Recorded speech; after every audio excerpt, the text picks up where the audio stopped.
আপনি চিন্তা করছেন, আমি গরিব, আমার দ্বারাই কোনো কিছু সম্ভব না, আমি কোনো কিছু পারি না।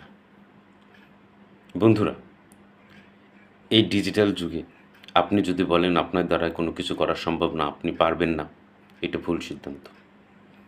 অনেক সুযোগ আপনার সামনে আছে। আপনি যেটা আপনার জন্য করণীয়, সেটি করতে পারেন। আপনি যেটি মনে করবেন যে আপনি পারেন, সেই কাজটি করুন। কারণ আমাদের একেকজনের নির্দিষ্ট একটি বুদ্ধি আছে। সেই বুদ্ধি নিয়েই আমরা এগিয়ে যাই। কেউ বুদ্ধি খাটিয়ে সামনে এগিয়ে যায়, আবার কেউ বুদ্ধিটাকে দুর্বল করে দিয়ে, অলস করে দিয়ে চুপচাপ বসে থাকে। তাই আমাদের এই জীবনে একটিমাত্র জীবন।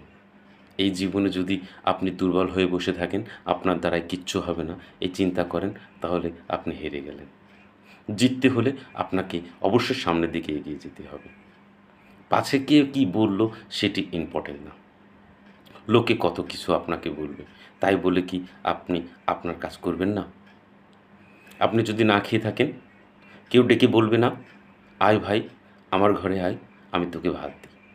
কেউ বলবে না। এই সময়টা খুবই খারাপ। আপনি চাইলেই আপনার জীবনটা কেউ পরিবর্তন করে দিতে পারবে না।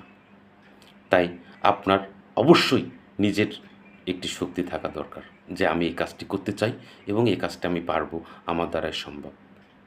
কেউ আমাকে সাহায্য না করলেও আমি এই কাজটি করতে পারবো। আস্তে, আস্তে করতে থাকুন। ধৈর্য ধরুন। দেখবেন আপনার কাজ আপনি নিজেই সাফল্য অর্জন করছেন। কেউ আপনাকে সাহায্য করছে না। একবার পড়ে গেছেন বলে আপনি আর দ্বিতীয়বার উঠে দাঁড়াতে পারবেন না। এটি ভুল সিদ্ধান্ত। আপনি একবার পড়ে গেছেন, আরেকবার চেষ্টা করুন না। আরেকবার পড়ে গেছেন, আরেকবার চেষ্টা করুন। দেখবেন একটি সময় আপনি ঠিকই সাফল্যের চূড়ায় পৌঁছে গেছেন। ধন্যবাদ।